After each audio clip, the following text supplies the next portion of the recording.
अगर प्रिपरेशन की है तो आपको डर लगेगा। एक स्टूडेंट्स वो होते हैं जो फियर में होते हैं, डर में होता है। एक स्टूडेंट्स वो होते हैं जिन्हें नर्वसनेस होती है, डर नहीं होता। कुछ स्टूडेंट्स नर्वस होते हैं एग्जाम को लेकर, और कुछ स्टूडेंट्स को लगता है फियर, डर। जो इनको क्रिएट करता है ना फियर और नर्वसनेस को, वो एक ही है, सेम है। तो who creates fear and nervousness? The base of nervousness and fear is thought. और थॉट को कौन क्रिएट करता है? Memory and knowledge which you gather from the childhood to the adult. कोई एक ऐसी स्ट्रेटेजी बता दो हमें कि उसको पढ़ लेंगे और पास हो जाएंगे। तो मैं थोड़ा सा उसी स्ट्रेटेजी के ऊपर बात करता हूँ, है ना।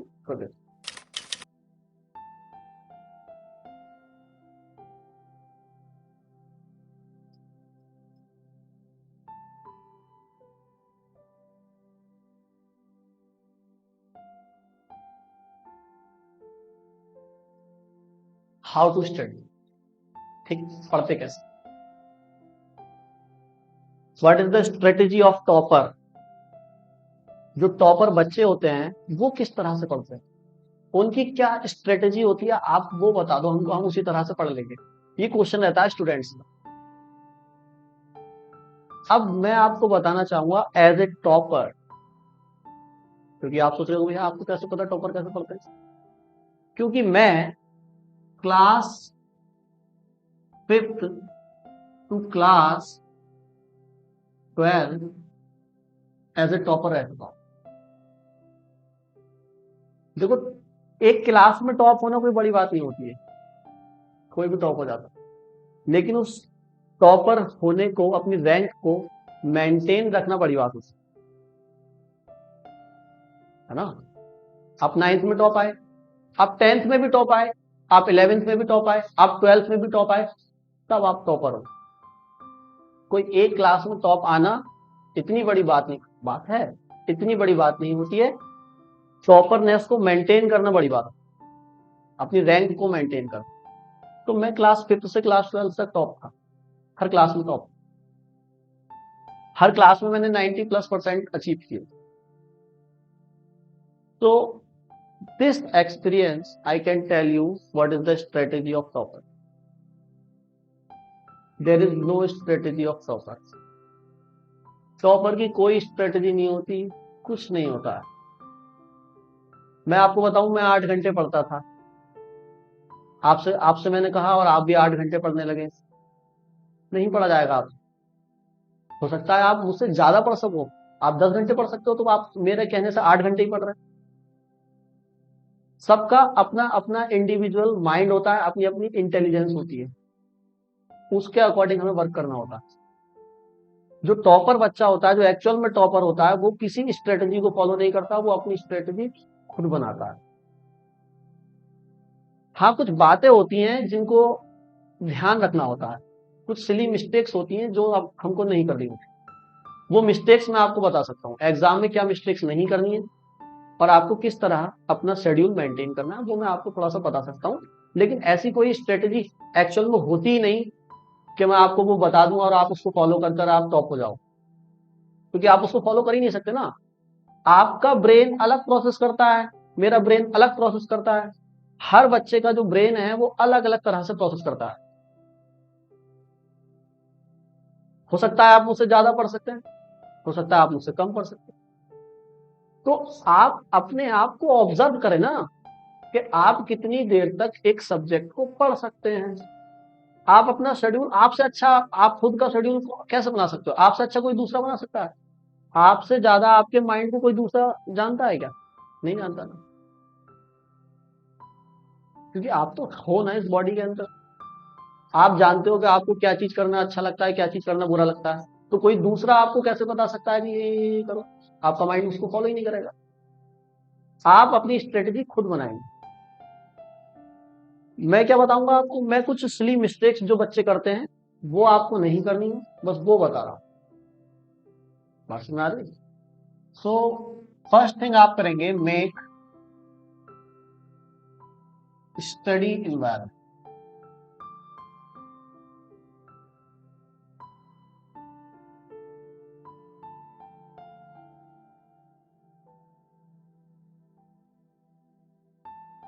स्टडी इन्वायरमेंट होना बहुत ही ज्यादा नेसेसरी है।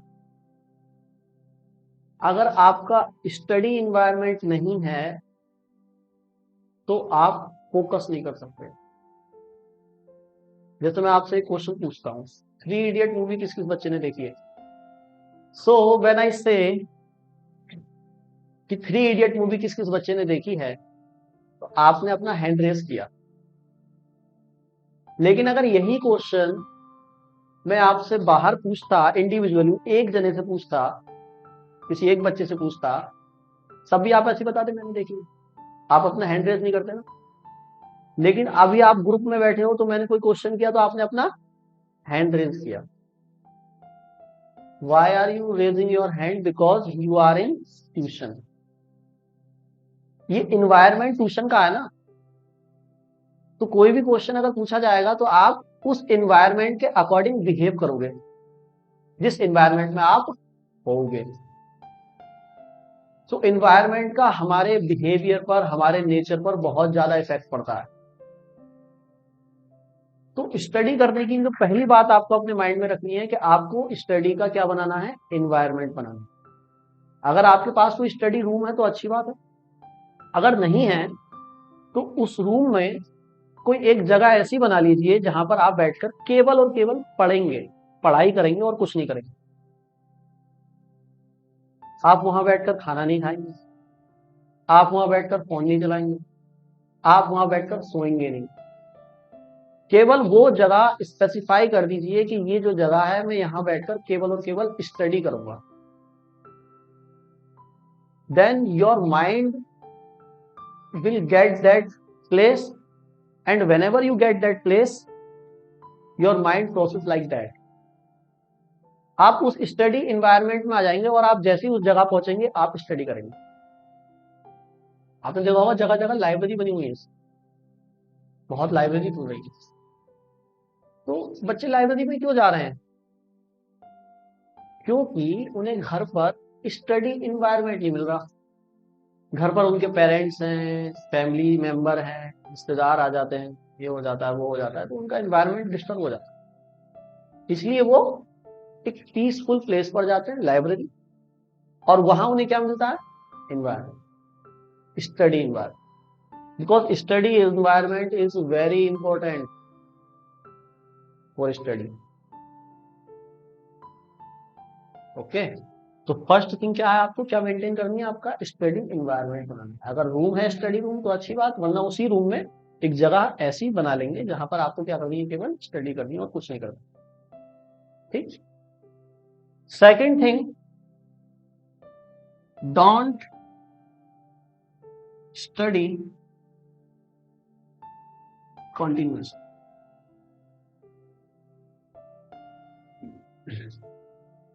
इंपॉर्टेंट है। आपको कंटिन्यूटी नहीं मेंटेन करनी है अपनी स्टडी आवर्स के दौरान।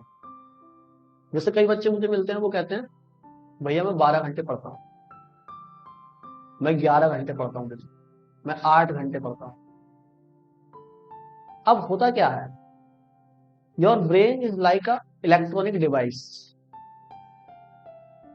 व्हेन यू प्ले और watch a video on your mobile phone for a long time, it gets warm hot। जब आप अपने फोन को ज्यादा देर तक चलाते हैं ना, 1 आवर 2 आवर 3 आवर, गर्म हो जाता है ना। Just like brain. आप एक जगह बैठकर फोकस होकर पढ़ते हैं तो आप 1 आवर से ज्यादा नहीं पढ़ सकते। यू नीड अ ब्रेक, आपको ब्रेक चाहिए होगा। अब जो बच्चे कंटिन्यूअसली 6 आवर 7 आवर पढ़ते हैं, उनका जो फोकस होता है वो केवल 1 आवर का होता है। यानी जो उनकी स्टडी है, जो उन्होंने असली में कुछ पढ़ा है, वो केवल 1 आवर के लिए पढ़ा है, बाकी उनके आवर्स वेस्ट हुए हैं अगर आप कंटिन्यूअसली पढ़ते हो। और बच्चे करते हैं ऐसा बिकॉज ऑफ एग्जाम फियर। उन्हें एग्जाम फियर होता है तो वो बैठते हैं और 6 आवर 7 आवर तक पढ़ते हैं, लेकिन फोकस नहीं कर पाते। फोकस मेंटेन रहता है उनका 1 आवर का। तो आपको कैसे पढ़ना है? आपने गोल बनाया कि मुझे इवनिंग 6 PM से 12 o'clock तक पढ़ना है नाइट, यानी 6 आवर हो गए टोटल। अब इन 6 आवर में आप कैसे पढ़ोगे? आप 1 आवर पढ़ोगे and you need to take 10 और 15 मिनट्स ब्रेक। 1 घंटे पढ़ने के बाद आपको 10-15 मिनट का ब्रेक लेना। आपको अपने माइंड को डाइवर्ट करना है, because you study focus on 1 hour, then you take a diversion और disturbance of your brain, it gets fully charge. जब आप अपने ब्रेन को डाइवर्ट कर देते हो ना उस चीज से, तब इसकी चार्जिंग कैपेसिटी बढ़ जाती है दोबारा उस चीज को करने के लिए जो आप पहले कर रहे थे। क्योंकि ब्रेन फोकस नहीं रह पाता है ज्यादा देर तक, किसी एक चीज पर पर्टिकुलरली फोकस नहीं रहेगा। आप एक चीज पर फोकस कराएं इसको, 10-15 मिनट के लिए आप किसी दूसरी चीज पर जाएं और फिर वापस आएंगे तो फिर से आप उसी अटेंशन और उसी अवेयरनेस के साथ पढ़ सकेंगे जैसे आप पहले पढ़े। अब वो जो 10-15 मिनट का ब्रेक है उसमें क्या करेंगे? उसमें आप कोई भी ऐसा काम करें, कोई भी ऐसा काम करें जिससे आपको इंजॉयमेंट मिलती है, लाइक प्लेइंग द चाइल्ड। अगर आपके घर में कोई छोटा बच्चा है तो उसके साथ खेलें, उससे माइंड एकदम रिफ्रेश हो जाएगा। लिसन अ सॉन्ग, कोई भी म्यूजिक सुन सकते हैं आप अपना फेवरेट, उससे भी माइंड रिफ्रेश हो जाएगा 10 to 15 मिनट के लिए। What ever you do like enjoyment. आपको 10 to 15 मिनट एंजॉय करना है, माइंड को फ्रेश करना, then back to study. So this type of study will get you benefits a lots. बहुत ज्यादा बेनिफिट्स मिलेंगे आपको। आप देखोगे कि अगर आपने 6 आवर में 1 आवर का ब्रेक भी लिया तो 5 आवर आपने जो स्टडी करी वो फोकस्ड स्टडी थी, बिल्कुल फोकस्ड। ओके, तो second thing, don't study continuous. Okay, now third thing, make summary of the chapter.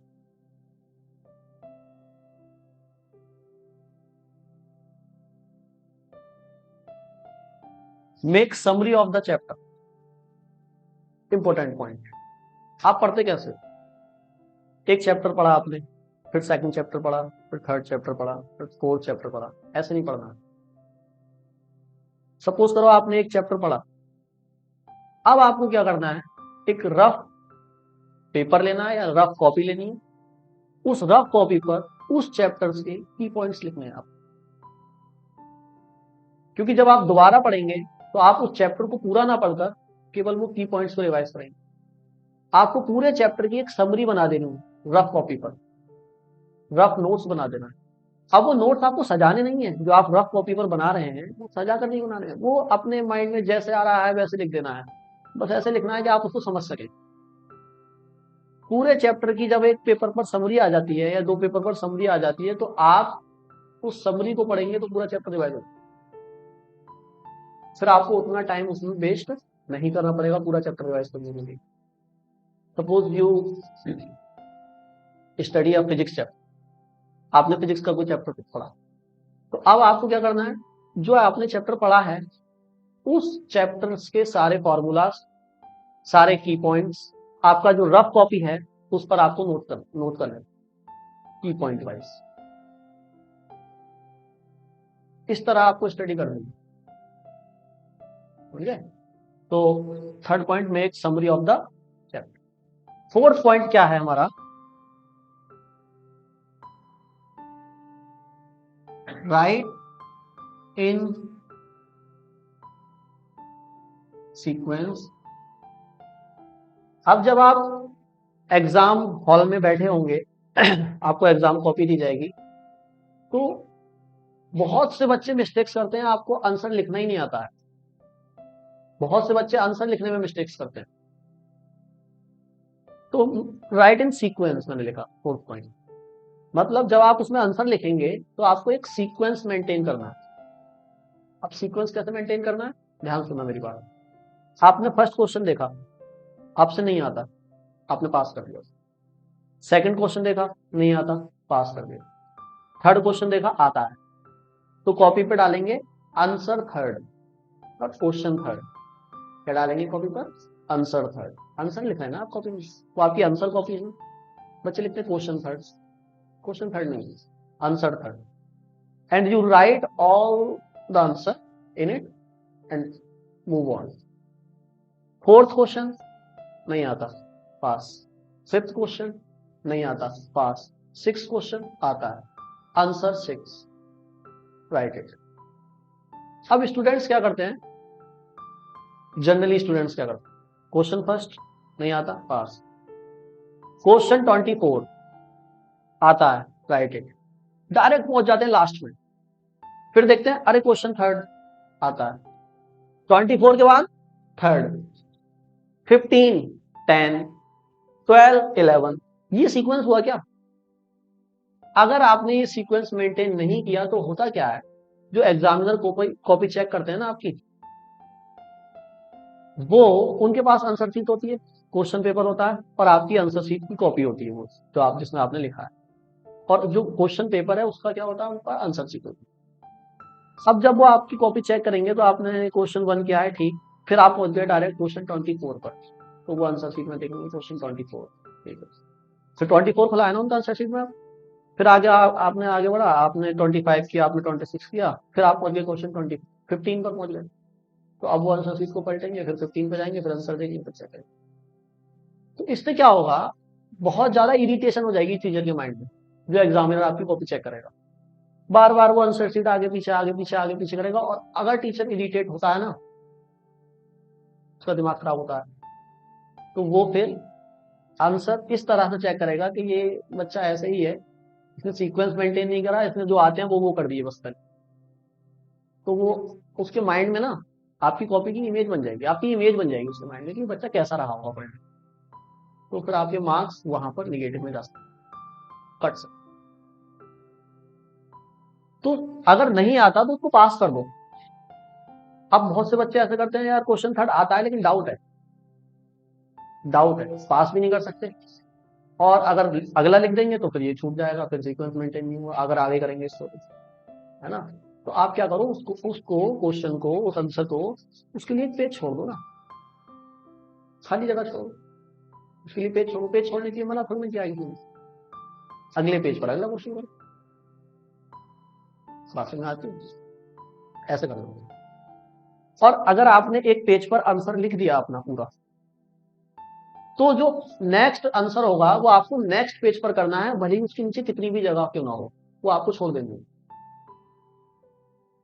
तो representation is most important, first impression is the last impression.